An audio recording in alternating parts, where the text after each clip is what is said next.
Hello everyone, this is Deepshika from Nurturing Minds, and today we are going to study a new topic that has been added in class 10 curriculum, analytical paragraph. Last year तक English writing skills में letter writing, article writing और story writing थे, but इस session से story writing को replace कर दिया गया है एनालिटिकल पैराग्राफ से. It is a long composition carrying 10 marks और इसकी वर्ड लिमिट है 150 to 200 words. Analytical paragraph first time introduce किया गया है, तो ये बहुत ही इम्पॉर्टेंट टॉपिक है बिकॉज ये 10 मार्क्स का क्वेश्चन है and this 10 mark question can play a very big role. Let's study now what is analytical paragraph. Analytical word is related to analysis. Now what is analysis? Analysis का क्या meaning है? किसी भी चीज का, किसी भी टॉपिक का डिटेल्ड एग्जामिनेशन करना, that's called analysis. Analysis is the detailed examination of the elements or structure of something. किसी भी चीज का डिटेल्ड एग्जामिनेशन करना, उसके एलिमेंट्स का, उसके स्ट्रक्चर का, that's called analysis. This includes analysing a case with the help of a chart, table, map और ग्राफ. अब हमारे एनालिटिकल पैराग्राफ में क्या दिया होगा आपको? या तो यहाँ पर होगा chart, it can be a pie chart और बार चार्ट, या फिर आपको दिया होगा कोई टेबल. यहाँ पर आप एक टेबल देख सकते हैं जिसमें कुछ नंबर्स दिए हुए हैं, परसेंटेज दिया हुआ है. And this is a map, या तो आपको कोई मैप दिया होगा 1986 और प्रेजेंट, मीन्स दोनों में हमें कुछ ना कुछ डिफरेंस दिखाना है. नेक्स्ट इज लाइन ग्राफ, या फिर आपको कोई ग्राफ दिया होगा और उस चार्ट, टेबल, मैप और ग्राफ में कुछ इन्फॉर्मेशन होगी. आप इन सब में देख सकते हैं कुछ इन्फॉर्मेशन दिया हुआ है उस आपको. तो हमें इस इन्फॉर्मेशन को अच्छे से स्टडी करना है, हमें इस इन्फॉर्मेशन का एनालिसिस करना है, उसे एनालाइज करना है. और स्टडी करने के बाद ग्राफ, मैप, चार्ट, उनके जो भी मेन पॉइंट्स हैं, हमें जो भी अच्छे पॉइंट्स उनके दिख रहे हैं उनको ध्यान में रखते हुए हम एक पैराग्राफ लिखेंगे and that will be called analytical paragraph. Now where has it come from? IELTS. बहुत सारे स्टूडेंट्स आइल्स का एग्जाम देते हैं. IELTS stands for international English language testing system. आपने सुना होगा कि कोई यूके से एमबीए करके आया है, या यूएस से एमबीबीएस कर रहा है, कोई कनाडा से स्टडी कर रहा है. तो जो स्टूडेंट्स फॉरेन कंट्री में स्टडीज करना चाहते हैं उन्हें पहले एक टेस्ट देना पड़ता है, दैट इज आइल्स. इसका प्रोनाउंसिएशन है IELTS, not IELTS. T is silent here. और इस टेस्ट में एनालिटिकल पैराग्राफ का भी एक क्वेश्चन आता है और यहाँ से एनालिटिकल पैराग्राफ को इंग्लिश सिलेबस में इंक्लूड कर दिया गया है बिकॉज इंडिया से भी बहुत सारे ऐसे स्टूडेंट्स हैं जो ग्रेजुएशन, पोस्ट ग्रेजुएशन या फर्दर स्टडीज के लिए फॉरेन कंट्रीज जाते हैं, तो उन्हें आइल्स का टेस्ट देना पड़ता है और उस टेस्ट में ये क्वेश्चन आता है. तो हमारे एजुकेशन सिस्टम को एक स्टैंडर्ड देने के लिए एनालिटिकल पैराग्राफ को सीबीएसई ने इंक्लूड किया है. Let's have some knowledge about IELTS. The International English Language Testing System or IELTS is an international standardized test of English language proficiency for non-native English language speakers. जिस country में उनकी native language English नहीं है, जैसे India की native language जो है वो हिंदी है, तो जहाँ पर नेटिव लैंग्वेज इंग्लिश नहीं है उन स्टूडेंट्स को फॉरेन कंट्रीज में पढ़ने के लिए अपना इंग्लिश लैंग्वेज प्रोफिशिएंसी का एक टेस्ट देना पड़ता है, that is IELTS. It is jointly managed by the British Council, IDP Education Australia and Cambridge English Language Assessment. तो ये 3 ऑर्गेनाइजेशंस हैं जो इसको ऑर्गेनाइज करवाती हैं, मैनेज करती हैं इस टेस्ट को. It was established in 1989. IELTS is one of the major English language test in the world. World में जो भी मेजर टेस्ट्स हैं उनमें से ये एक है. Now, how do we have to attempt this question? It must include 3 elements. Analytical paragraph को अटेम्प्ट करने के लिए एक स्ट्रक्चर हमें फॉलो करना पड़ता है and we need to keep these 3 elements in mind while attempting this question. So, number 1 is introduction. Introduce the graphic. First of all हमें उस ग्राफिक को देखना है, जो भी हमें चार्ट, मैप या टेबल जो भी दिया हुआ है उसके ग्राफिक्स को देखेंगे और उसका जो भी क्वेश्चन है, जो भी टॉपिक है उसके टाइटल को यूज करते हुए हमें इसे पैराफ्रेज करना है। पैराफ्रेज मीन्स सेंस वही होनी चाहिए जो टॉपिक में पूछा गया है टाइटल में, बट हमें उसे अपने वर्ड्स में कन्वर्ट करना है अपनी लैंग्वेज का यूज करते हुए। Next is overview. ओवरव्यू में हम ग्राफिक्स को देखकर स्टडी करके समझ के उसे उसके ट्रेंड्स, स्टेजेस और डिफरेंसेस को डिस्क्राइब करते हैं। So we have to describe main trends, stages and differences, and we don't have to use any data. हमें यहाँ पर कोई भी डेटा का यूज नहीं करना है। अगर मैप, टेबल, चार्ट में कोई भी डेटा दिया हुआ है, जैसे कोई ईयर दिया हुआ है 1980 to 2000 या फिर कोई परसेंटेजेस दी हुई हैं, तो हमें उस डेटा का यहाँ पर यूज नहीं करना है। अब यहाँ पर ट्रेंड, स्टेजेस क्या हैं वो मैं अभी आपको बताती हूँ। Next is body. elaborate your analysis. Body means the long paragraph. यहाँ पर हम 2 पैराग्राफ बना सकते हैं अकॉर्डिंग टू द ट्रेंड्स और डिफरेंसेस। अगर हमें वहाँ पे 2 डिफरेंट ग्रुप्स मिले हुए हैं तो हम उनके अकॉर्डिंग पैराग्राफ बना सकते हैं। अपने एनालिसिस को इलेबोरेट करना है। जो भी हम एनालिसिस करते हैं, जो भी हम इम्पोर्टेंट पॉइंट्स हमें दिखते हैं या फिर हमें कोई कंपैरिजन मिलता है या कोई कंट्रास्ट मिलता है, तो हमें उसे बॉडी पैराग्राफ में लिखना है। और इसमें हम डेटा का यूज करते हैं, यहाँ पर हमें डेटा का यूज करना है। इसमें हम डिफरेंट ट्रेंड्स और डिफरेंट ग्रुप्स के अकॉर्डिंग 2 पैराग्राफ्स बनाते हैं। Now there are some points to remember. जब भी हम कोई क्वेश्चन अटेम्प्ट करने वाले हैं तो हमें इन पॉइंट्स को बहुत ध्यान में रखना है। सबसे पहले आपको क्वेश्चन बहुत ही केयरफुली रीड करना है और उसको अच्छे से समझना है। अब उस ग्राफ, चार्ट, टेबल या मैप के जो भी मेन पॉइंट्स हैं हमें उन्हें लिखना है, मेन फीचर्स को लिखना है। अगर 2 चीज़ों में कोई कंपैरिजन हो रहा है या फिर कोई कंट्रास्ट है, कंपैरिजन मीन्स किसी चीज़ को ज़्यादा कुछ पॉइंट्स दिए हुए हैं या फिर दूसरे ग्रुप को कम पॉइंट्स दिए हुए हैं, and contrast is completely difference, उनमें जो भी डिफरेंस है तो हम उसे भी मेंशन करेंगे। नेक्स्ट इज हमें इस आंसर के में टॉपिक से रिलेटेड कोई भी इंफॉर्मेशन अपनी तरफ से ऐड नहीं करनी है। Don't add your own information और डेटा। हमें अगर कोई भी टॉपिक दिया हुआ है, suppose the graph is about educated people in India, और हमें पता है कि इतने % of people are educated in India, तो हम उस इंफॉर्मेशन या डेटा का यूज नहीं कर सकते। जो भी डेटा, जो भी इंफॉर्मेशन आपको ग्राफ में, जो क्वेश्चन में दिया हुआ है, only we have to use that information and data. Next is हमें वर्ड लिमिट के अकॉर्डिंग ही लिखना है।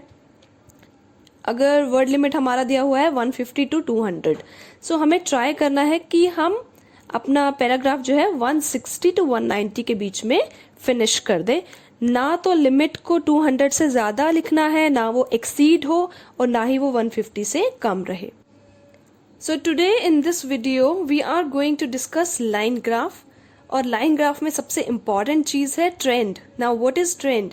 अभी पहले जब हमने 3 एलिमेंट्स, इंपॉर्टेंट एलिमेंट्स जो पढ़े थे, introduction, overview and body, overview में आया था you have to describe main trend, stages and differences.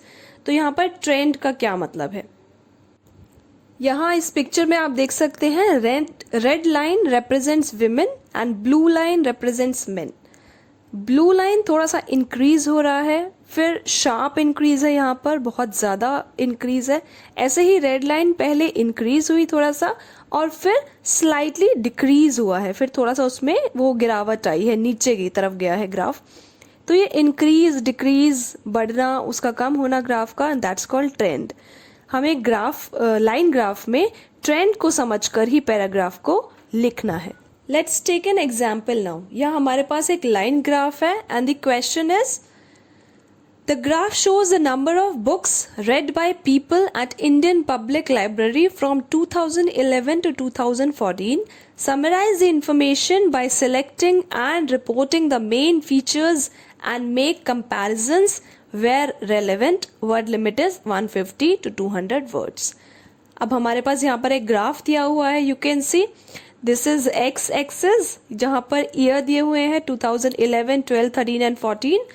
Blue line represents men and red line represents women, and this is y-axis जहाँ पर number of books दिए हुए हैं 2000, 4000, 6, 8, 10, 12, 16,000.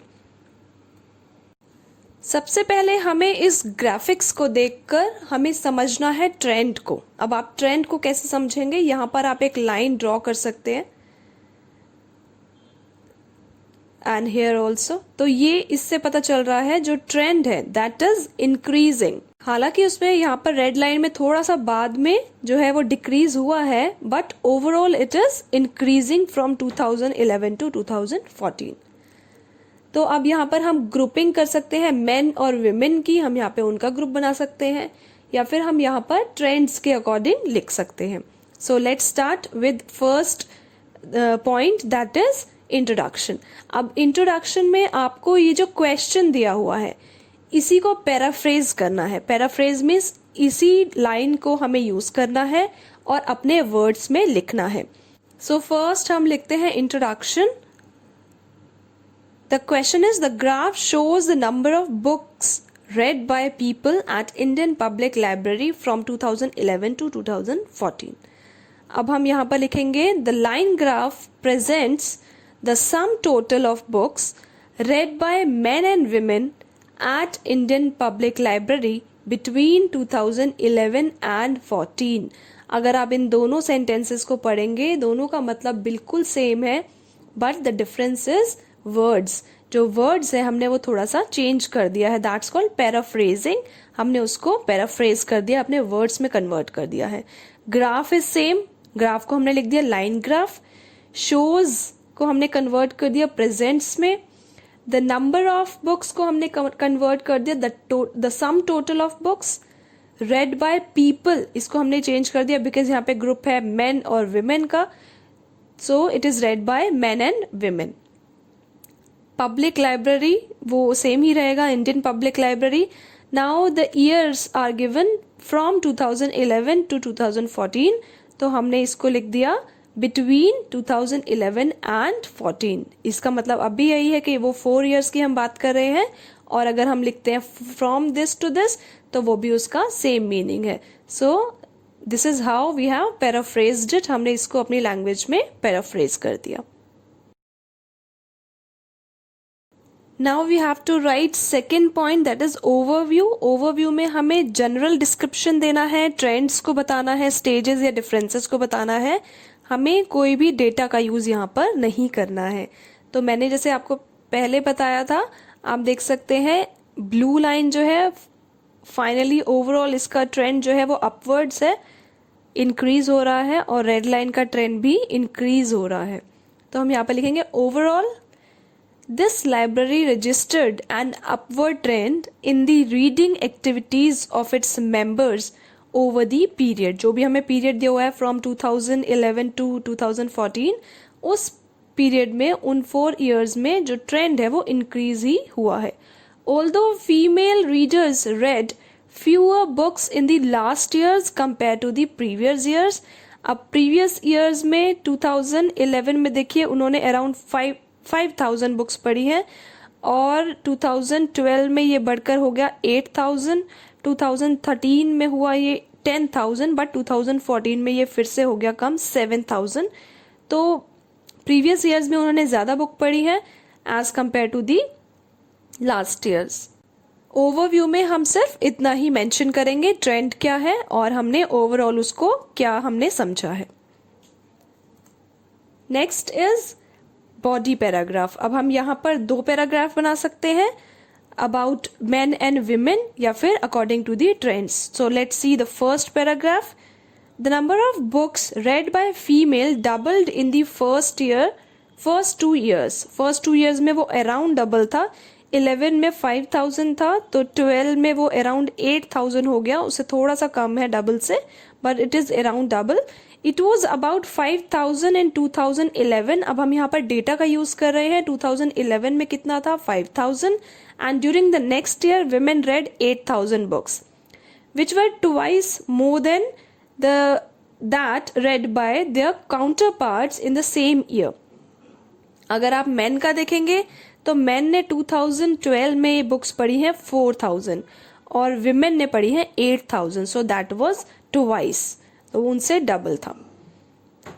Then it continued to grow until reaching a peak of 10,000 by 2013 और 2013 में वो अपने peak पर पहुंच गया, सबसे हाईएस्ट पॉइंट पर, that was 10,000 books and then it gradually decrease till next year और नेक्स्ट ईयर तक फिर वो धीरे धीरे ग्रेजुअली डिक्रीज होता गया। सो इस फर्स्ट पैराग्राफ में हमने विमेन के बारे में बताया है, उनका कंप्लीट डेटा दिया है, how many number of books they have read, कौन से ईयर में कितनी बुक्स पढ़ी गई थी, वो सब हमने इस फर्स्ट पैराग्राफ में बताया है। Let's see body paragraph 2। अब हम उसमें सेकेंड पैराग्राफ में मेन के बारे में बताएंगे। Meanwhile, the figure for men increased throughout the period. अब यहाँ पर डिक्रीज हुआ ही नहीं है, throughout the period from 2011 to 2014 ये इंक्रीज ही हुआ है, बट स्टिल इसका जो इंक्रीज होना है वो थोड़ा सा उसमें डिफरेंस है। It started at a low of nearly 3,000 books. पहले ये 3,000 पे था, यहाँ से स्टार्ट हुआ।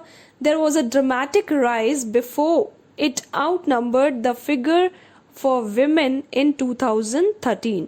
2013 में 2011 से 2013 तक जो इनका इंक्रीज हुआ है, राइज जो हुआ है, वो बहुत ही ड्रामेटिक है, बहुत ही ज्यादा है। And it outnumbered the figure for women in 2013 और 2013 में विमेन ने कितना यूज किया, कितना बुक्स पढ़ा, 10,000 और उसके बाद इन्होंने क्या किया, उसको आउट नंबर कर दिया, मतलब उससे भी ज्यादा इन्होंने बुक्स पढ़ी हैं, उससे भी इंक्रीज हो गया है। This number reached a high of 14,000 और फाइनली लास्ट ईयर तक 2014 तक वो कहाँ पहुंच गए, 14,000 बुक्स तक पहुंच गए। The exact double of what women read at the end of the period. और ये बिल्कुल एग्जैक्ट डबल है, जितनी बुक्स विमेन ने पढ़ी 2014 में 7,000, उनका डबल है 14,000 जो मेन ने बुक्स पढ़ी थी। तो हम इस तरीके से यहाँ पर बॉडी पैराग्राफ में लिखेंगे, इस तरीके से हम लिखेंगे एनालिटिकल पैराग्राफ। आई होप ये आपको समझ आ गया होगा। If you still have any doubt please right it in the comment section. I'll try to clear all your doubts. और नेक्स्ट वीडियोस में हम कवर करेंगे चार्ट, टेबल एंड मैप और इनसे related vocabulary. Thanks for watching the video. If you like it, do hit the like button, share it with your friends and subscribe to my channel, and don't forget to hit the bell icon for more updates. Till then, take care. Bye bye.